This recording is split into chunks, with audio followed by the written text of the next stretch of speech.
তাৰ মূলতে হ'ল যে সেই আবৃত্তি, যি আবৃত্তিয়ে আমাৰ সমগ্ৰ বিষয়টোক আমাৰ হৃদয়ৰ আনুভূতিক এটি আলোড়নলৈ তাৰ উত্তৰণ ঘটাব পাৰে।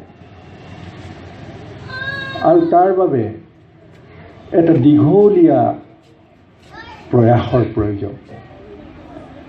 আবৃত্তি এই কলাত কৃতকাৰ্যতা লাভ কৰিবলৈ হ'লে তাৰ কোনো চমু বাট নাই। এটা দীঘলীয়া প্ৰচেষ্টাৰ মাজেদিহে এগৰাকী ব্যক্তি যথাৰ্থতে কৃতিত্ব লাভ কৰিব পৰাকৈ আবৃত্তি কৰিব পৰা সক্ষমতা আহৰণ কৰে। আমি জানো যে এই কৃতিত্ব লাভৰ বাবে যিদৰে ভাষাৰ ওপৰত অধিকাৰৰ প্ৰয়োজন, তেনেকৈ প্ৰতিটো শব্দ নহয়, প্ৰতিটো বৰ্ণৰ ওপৰত অধিকাৰ সাব্যস্ত কৰাৰ আৰু তাক ভাৱ অনুসৰি প্ৰকাশ কৰাৰ যিটো ক্ষমতা, সেই ক্ষমতা আহৰণৰ প্ৰয়োজন। আমাৰ সেইকাৰণে বেদৰ যুগত বেদ পঢ়িবৰ কাৰণে 8টা পদ্ধতি বাধ্যতামূলক কৰি দিছিল। পদপাঠ, জটাপাঠ, এনেকৈ 8টা পদ্ধতি। প্ৰথমতে সম্পূৰ্ণ এফালৰ পৰা পঢ়ি গ'ল, দ্বিতীয়তে ওলোটাই পঢ়িলে, তৃতীয়তে তাৰ সন্ধি ভাঙি পঢ়িলে, চতুৰ্থতে প্ৰথমতে সন্ধি ৰাখি পঢ়িলে, সন্ধি ভাঙি পঢ়িলে, আৰু এনেভাৱে প্ৰত্যেকটো বৰ্ণ যাতে প্ৰকৃত উচ্চাৰণৰে সৈতে ধ্বনিত হ'ব পাৰে, সেই জ্ঞান অৰ্জন নকৰালৈকে এজন ছাত্ৰক কেতিয়াও বেদজ্ঞ বুলি ধৰা হোৱা নাছিল। গতিকে সেই সামবেদত আমি দেখিছোঁ যে সি গীতলৈ ৰূপান্তৰিত হৈছিল এই মন্ত্ৰসমূহ। এতিয়া আমি মন কৰা উচিত যে আমাৰ ল'ৰা ছোৱালীবিলাকেও যাতে ঠিক তেনেকৈ যিহকে তেওঁলোকে আবৃত্তি কৰিবৰ কাৰণে প্ৰয়াস কৰিছে, তাৰ আগতে যাতে তেওঁবিলাকে এনেকৈ নিজকে ভাষাৰ ক্ষেত্ৰত, ধ্বনিৰ ক্ষেত্ৰত, উচ্চাৰণৰ ক্ষেত্ৰত যাতে নিজকে সম্পূৰ্ণ কৃতকাৰ্যত সফল কৰি তুলিব পাৰে, তাৰ কাৰণে আমি বাট কাটি দিব লাগিব। বৰ গুৰুত্বপূৰ্ণ কথা এইটোৱেই যে আমাৰ ভাৰতীয় ভাষাসমূহৰ প্ৰত্যেকটো বৰ্ণৰ এটা নিৰ্দিষ্ট উচ্চাৰণ আছে। সেই উচ্চাৰণৰ হেৰফেৰ হ'ব নোৱাৰে, প্ৰত্যেকটো বৰ্ণৰ। আৰু আমাৰ বৰ্ণসমূহ সেইকাৰণে সম্পূৰ্ণৰূপে ধ্বনি নিৰ্ভৰ। আমাৰ বৰ্ণসমূহ কেৱল যেতিয়া সংযুক্ত অৱস্থালৈ যায়, তেতিয়াহে সি তাৰ যিটো দীঘলীয়া ধ্বনি, সেই ধ্বনিটো হেৰুৱায়, নাইবা যেতিয়া সি ব্যঞ্জনান্ত হয় তেতিয়াহে হেৰুৱায়। তাৰ বাহিৰে সি সকলো সময়তে এটা স্থিৰ ধ্বনিৰ সৈতে থিয় দি থাকে। আৰু সেইকাৰণে আমাৰ মন্ত্ৰোচ্চাৰণ কৰোঁতে সদায় গুৰুত্ব দিছিল যাতে প্ৰত্যেকটো ধ্বনিৰ ক'তো ইফাল সিফাল নহয়। কোৱা হৈছিল যে ধ্বনিৰ পৃথকতাই মন্ত্ৰৰ যিটো গুণ তাক নষ্ট কৰি দিয়ে।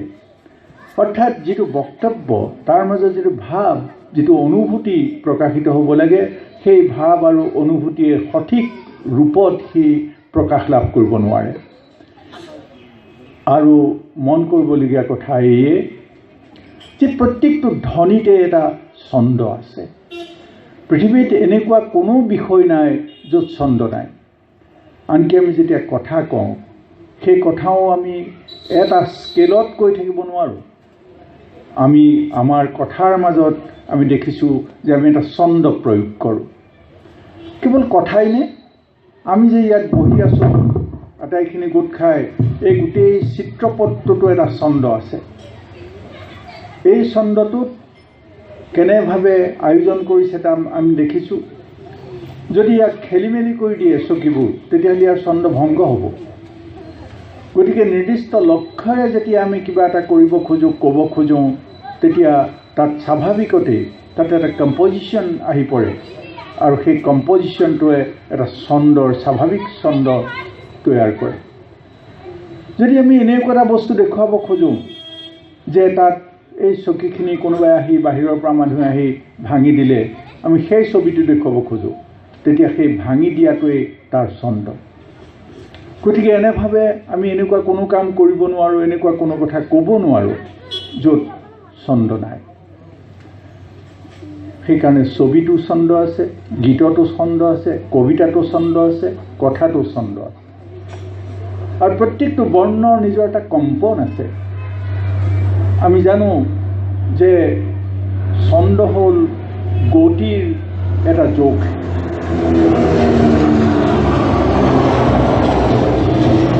এই গতিৰ জোখটোৱেই ছন্দটো নিৰূপণ কৰি দিয়ে। আৰু সেইবাবে মই ভাবোঁ যে আমাৰ ল'ৰা ছোৱালীবিলাকক ছন্দজ্ঞানো কিছু দিব লাগে। ছন্দজ্ঞান নাজানিলে আবৃত্তি কৰ্ম কেতিয়াও সম্পূৰ্ণ আবৃত্তি কৰ্ম সম্পূৰ্ণতা লাভ কৰিব নোৱাৰে। আমাৰ অসমীয়া ভাষাত আমি দেখিছোঁ যে প্ৰাচীন অসমীয়া ভাষাত কিমান ছন্দ আছিল। আমি বোধ কৰোঁ কোনেও লিখি চোৱা নাই চাগে, বা লিখিলেও পাহৰিছোঁ এতিয়া। শংকৰদেৱে তেওঁ 15টা ছন্দ ব্যৱহাৰ কৰিছিল, আৰু সেই ছন্দবোৰৰ ব্যৱহাৰ কৰোঁতে তাৰ বিষয়ৰ লগত আৰু ভাৱৰ লগত তাৰ সংগতি আছিল। যেতিয়া ক'ৰবাত যুদ্ধৰ প্ৰয়োজন হৈছে, তাত যিটো ছন্দ, সেই ছন্দ, সেই মাৰ্চিয়েল যিটো তাৰ গীতটো, কবিতাটো, শুন শুন ৰে সুৰ বৈৰি প্ৰমাণা, নিশাচৰ নাশ নিদানা, ৰাম দাম যম সমৰ প্ৰসাদী, সমদলে কৈয়লি প্ৰয়াণা, তাতে আমি দেখিছোঁ যে এটা সামৰিক ছন্দ এটা তাৰ মাজত আছে। ঠিক তেনেকৈ আমাৰ পদছন্দত আমি দেখিছোঁ যে কেনেভাৱে সেই পদছন্দত বৰ্ণনা আছে, কিন্তু সেই পদছন্দটো ভাৱ অনুসৰি তাৰ যিটো ৰূপ, সেই ৰূপটো ফুটি উঠিছে। আমি যেতিয়া ছবি ছন্দলৈ যাওঁ, তাত দেখোঁ কেনেকৈ ছবি ছন্দৰ যিবোৰ অক্ষৰ বিন্যাস, সেই অক্ষৰ বিন্যাসে আমাৰ মনলৈ কেনেকৈ বিষয় এটা দাঙি ধৰি আনি দিছে। আৰু লেছাৰী ছন্দ, শংকৰদেৱে লেছাৰী ব্যৱহাৰ কৰা নাছিলে, লেছাৰী ব্যৱহাৰ কৰি গৈছে কেৱল মাধৱদেৱে। তেওঁৰ নামঘোষাৰ যিটো লেছাৰী ছন্দ, তাত যিটো আত্মনিবেদনৰ কাৰুণ্য, সেই কৰুণ সুৰটো আত্মনিবেদনৰ, আনন্দৰ, কিন্তু সেই সুৰটোৱে শুনাৰ লগে লগে আমাৰ হৃদয় যেন গলাই পেলায়। কাকতি ঘোষা যিসকলে শুনিছে বা পঢ়িছে, কাকতি ঘোষাৰ সেই সুৰটো সি নিজেই এক অনুপম শিল্পকৰ্মৰ প্ৰকাশস্বৰূপ। গতিকে আমি ছন্দ সম্পৰ্কে মই ভাবোঁ যে এই আবৃত্তি মঞ্চই ল'ৰা ছোৱালীবিলাকক প্ৰশিক্ষা কিছু নিশ্চয় দিছে বা দিব লাগিব, আৰু তাৰ যোগেদি তেওঁলোকক উপযুক্ত কৰি গঢ়ি তুলিব লাগিব। আপোনালোকে জানে যে কবিতাৰ প্ৰধান বস্তুটোৱেই হ'ল ই আমাক অনুভৱযোগ্য কৰি তুলিব লাগিব বিষয়টোৱে, আৰু সেই অনুভৱযোগ্য কৰি তুলিবলৈ হ'লে কেৱল বৰ্ণনা নহয়, ব্যঞ্জনা তাত প্ৰয়োজন। বৰ্ণনা নহয়, ব্যঞ্জনা। ব্যঞ্জনাই আমাৰ ভিতৰত বস্তুটোক অনুভৱ কৰিবলৈ ক্ষমতা দিয়ে। কবিতাৰ সেইটোৱেই হ'ল আটাইতকৈ ডাঙৰ গুণ। আৰু সেইবাবে আমাৰ নাট্যকাৰ চক্ৰৱৰ্তী ডাঙৰীয়া আছে, তেখেতে বোধ কৰোঁ জানে যে আমাৰ এই যে জৰ্জ বাৰ্নাৰ্ড শ্বো বৰ বিখ্যাত নাট্যকাৰ, তেওঁকো শ্বেক্সপিয়েৰক এনেই ভাল পোৱা নাছিল, কিন্তু শ্বেক্সপিয়েৰৰ প্ৰত্যেকখন নাটক যেতিয়া অভিনীত হৈছিল তেওঁ চাবলৈ যায়, আৰু সেই নাটকবিলাকৰ বিষয়ে তেওঁ একোটা সৰু তেওঁ সমালোচনা লিখে। তেওঁ গোটেই বক্তব্যটোৱেই হ'ল যে শ্বেক্সপিয়েৰৰ নাটক যদি কৰিবলৈ হয়, তাৰ ভিতৰৰ যদি কাব্যানুভূতি নুবুজে, তেতিয়াহ'লে সি কেতিয়াও সেই নাটক কেতিয়াও কৃতকাৰ্যতাৰে তাক অভিনীত কৰিব নোৱাৰে, মঞ্চস্থ কৰিব নোৱাৰে। সেইবাবে এখন নাটক চাই তেওঁ লিখিছে যে এই যিসকল লোকে তাত ভূমিকা গ্ৰহণ কৰিছিল কৈছে এই ভূমিকা গ্ৰহণ কৰা সকলৰ তেওঁলোকৰ শব্দ সম্পৰ্কে শেক্সপিয়াৰৰ কবিত্ব শক্তি সম্পৰ্কে কবিতাৰ ব্যঞ্জনা সম্পৰ্কে তেওঁলোকৰ কোনো বুজাৰ ক্ষমতাই নাই যিসকলে ইয়াৰ কাব্যানুভূতি নুবুজাকৈ শেক্সপিয়াৰৰ নাটক কৰিবলৈ যায় তেওঁ খঙত লিখিছে তেওঁলোকক ততালিকে পুলিচত দিব লাগে গতিকে তেওঁ এই কাব্যানুভূতিৰ ওপৰত ইমান গুৰুত্ব দিছিল জৰ্জ বাৰ্নাৰ্ড শ্বয়ে আৰু কেৱল তেওঁই নে পৃথিৱীৰ বিখ্যাত যিসকল কবি যিসকল সমালোচক আমি সেইসকলেও দেখুৱাই থৈ গৈছে যে আনুভূতিক যিটো আলোড়ন মানুহৰ ভিতৰত সেইটো কেৱল শব্দ কিছু উচ্চাৰণ কৰি দিলে নহ'ব শব্দক সেই শক্তিটো দিব পাৰিব লাগিব যি বিষয়টো তাৰ ভাৱানুভূতি আমাৰ হৃদয়লৈ সঞ্চৰণ কৰি লৈ আহিব পাৰে আৰু সেইবাবে মই বিভিন্ন সময়ত এষাৰ কথা ক'বলৈ যত্ন কৰি আহিছোঁ বিভিন্ন মঞ্চত যেতিয়া সুবিধা পাওঁ যে আমি যেতিয়া কথা কওঁ আমি কেনেকৈ কথা কওঁ আমাৰ যিগৰাকী শ্ৰোতা আমাৰ সন্মুখত থাকে বা মোৰ কথা যিজনে শুনিব তেওঁ কথাটো যেনেকৈ বুজিব পাৰে আৰু অনুভৱ কৰিব পাৰে আমি সেই সুৰত কথা কওঁ আমি সেই সুৰ সলাব নোৱাৰোঁ ভাৱৰ লগত যিদৰে বিষয়ৰ সম্পৰ্ক আছে বিষয়ৰ লগত তেনেকৈ সুৰৰ সম্পৰ্ক আছে ছন্দৰ সম্পৰ্ক আছে আমাক সেইকাৰণে এটা ধেমেলীয়া গল্পও কোৱা হয় যে শান্তিনিকেতনত এজনী ছোৱালীয়ে গৰু এটা সোমোৱা দেখিলে শান্তিনিকেতনৰ ಬಗ್ಗೆ জানে বহুতে ভাবে যে তাত বৰ ৰোমেণ্টিক আৰু সম্পূৰ্ণৰূপে একেবাৰে তাত টান কথা নায়েই এনেকুৱা এটা ভাৱ যে সেইকাৰণে ছোৱালীজনীৰ মুখত দিছে গৰু এজনী সোমোৱাৰ কাৰণে তাই ঘাঁহ এডাল লৈ পেলাই গৰুজনীক মৰিয়াই কৈছে ঐ গৰু যা না গৰুক ঐ গৰু যা না বুলি ক'লে সি কেতিয়াও নাযায় গতিকে গৰুক ক'বলগীয়া শব্দটো যিটো ধ্বনিৰে ক'ব লাগিব সেই ধ্বনিৰে ক'ব লাগিব গতিকে এই যে ধ্বনিৰ যিটো ব্যঞ্জনা মই আগতে ক'লোঁ সেইটো আমাৰ প্ৰত্যেকটো শব্দ উচ্চাৰণ কৰোঁতে আমি চাব পাৰিব লাগিব আৰু এটা কথা মন কৰিব লাগিব যে ইয়াৰ লগত দীঘলীয়া পৰিশ্ৰমৰ প্ৰয়োজন আছে মই সদায় অনুভৱ কৰোঁ যে যিসকলে কবিতা আবৃত্তি কৰিবৰ কাৰণে আজি আগবাঢ়ি আহিছে তেওঁলোকক আমি শাস্ত্ৰীয় সংগীতৰ কিছু শিক্ষা দিবই লাগিব শাস্ত্ৰীয় সংগীতে আমাৰ ধ্বনিক কেনেভাৱে আমি তাক প্ৰয়োগ কৰিব লাগে ভাৱ অনুসৰি তাক কেনেকৈ নিব লাগে এই শিক্ষাটো বৈজ্ঞানিকভাৱে প্ৰদান কৰে গতিকে আমাৰ ল'ৰা ছোৱালীবিলাকক আমি শাস্ত্ৰীয় সংগীতৰ কিছু শিক্ষা দিব লাগিব ৰেৱাজ কৰিবলৈ শিকাব লাগিব নহ'লে তেওঁলোকৰ ধ্বনি পৰিষ্কাৰ নহ'ব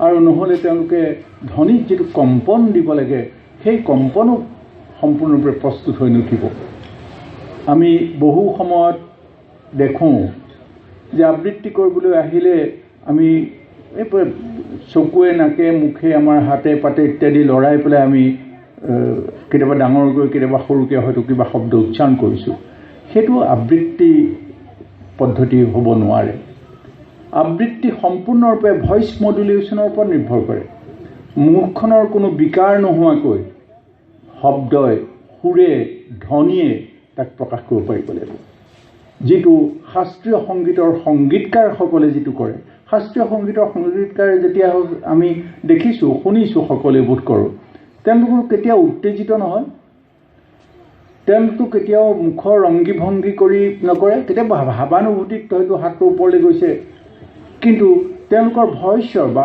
ধ্বনিৰ যিটো তেওঁলোক তাৰ ক্ৰিয়া সেই ক্ৰিয়াটোক এনেভাৱে নিয়ন্ত্ৰণ কৰে যে সেই ধ্বনিটোৱে আমাৰ ওচৰলৈ ভাৱৰ অনুভূতিটো আমাৰ কাণলৈ লৈ আহে গতিকে এই ৰবীন্দ্ৰনাথে ক'বৰ দৰে সেই ধ্বনিয়ে কাণেৰ ভিতৰে দিয়া মৰমে পচিল গ কাণৰ মাজেৰে সোমাই আহি আমাৰ মৰ্মস্থান পাবহি লাগিব তেতিয়াহে আবৃত্তিৰ যিটো প্ৰকৃত সাৰ্থকতা সেইটো আমি অনুভৱ কৰিম সেইকাৰণে মই ভাবোঁ যে ল'ৰা ছোৱালীবিলাকক এই উচ্চাৰণ পদ্ধতি আৰু ভইচ মডুলেশ্যন তাক কণ্ঠ নিয়ন্ত্ৰণৰ পদ্ধতি এইটো শিকিবৰ কাৰণে শাস্ত্ৰীয় সংগীতৰ কিছু প্ৰাথমিক জ্ঞান দি তেওঁলোকক প্ৰস্তুত কৰি ল'বই লাগিব। মই আশা কৰিম যে কাব্যকাননৰ পক্ষৰ পৰা আমাৰ শ্ৰীমতী শান্তি ছাৰে যিখন গ্ৰন্থ লিখি উলিয়াইছে মোক দিছিলে, মই ঠিক এই মুহূৰ্তত মন পেলাব পৰা নাই।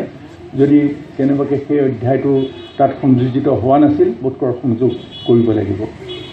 আৰু তাৰ বাবে আমাৰ যি স্বৰ, আমি 7টা আছে, 7টা স্বৰৰ কথা আছে, কিন্তু 7টা স্বৰ কেনেকৈ সাধনা আমি কৰিম তাৰ বাটো কিছু তাত সংযুক্ত নিশ্চয় আছে বা নাথাকিলে কৰিব লাগিব।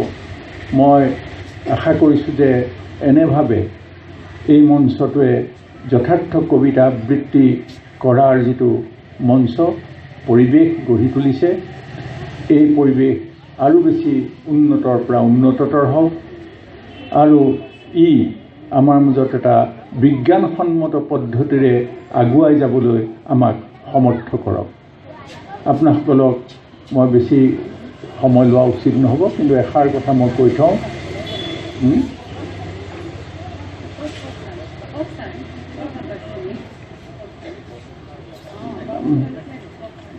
মই ভাবোঁ যে মোক কৈছে কওক, মই কিন্তু সামৰি আনিছিলোঁ। যি নহওক, মই ভাবিছোঁ যে এই যে ইয়াৰ বৈজ্ঞানিক যিটো পদ্ধতি, এই বৈজ্ঞানিক পদ্ধতিটো আমি কেনেকৈ গ্ৰহণ কৰিম আৰু কেনেকৈ প্ৰয়োগ কৰিম তাৰো আমাক কিছু নিয়ম নীতি নিশ্চয় থাকিব লাগিব।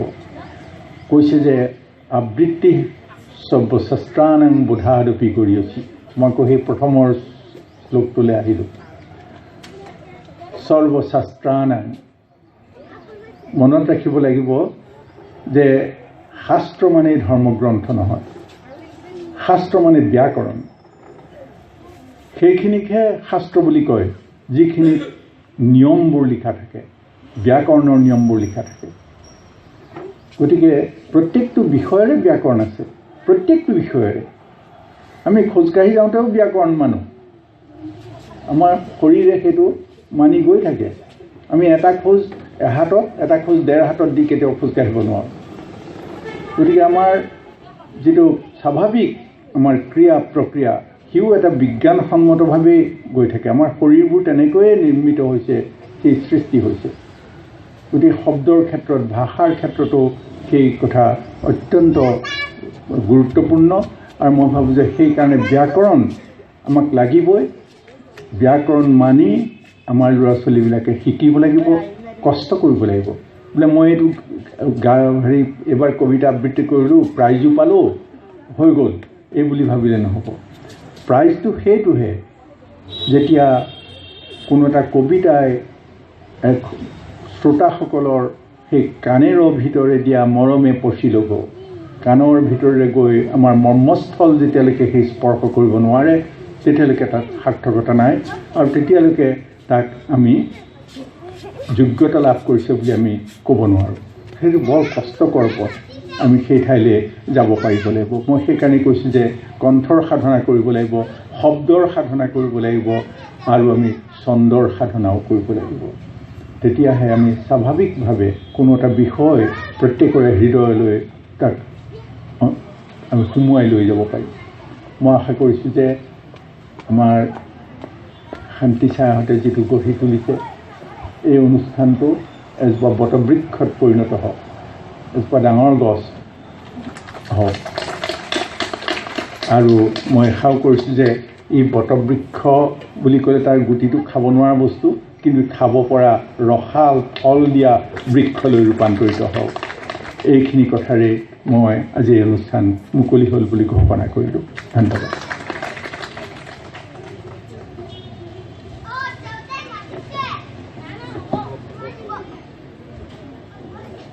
সঁচাকৈ মুগ্ধ হ'লোঁ ছাৰৰ বক্তব্যত। গুৰু গম্ভীৰ বক্তব্য আগবঢ়ালে ছাৰে আবৃত্তি সম্পৰ্কে। আপোনালোক সকলোৱে নিশ্চয় উপকৃত হ'ল বুলি আমি ভাবিছোঁ। আমাৰ লগতে ছাৰে আবৃত্তি শিকিবলৈ যে এটা ব্যাকৰণ লাগিব বা সকলো কলাৰে যে এক নিজস্ব শৈলী থাকে, গতিকে সেই কথাটো ছাৰে উল্লেখ কৰিছে, খুব ভাল লাগিছে। অকণমান হ'লেও আবৃত্তিৰ লগত মানে জড়িত হৈ আছোঁ, কিছু ক্ষেত্ৰত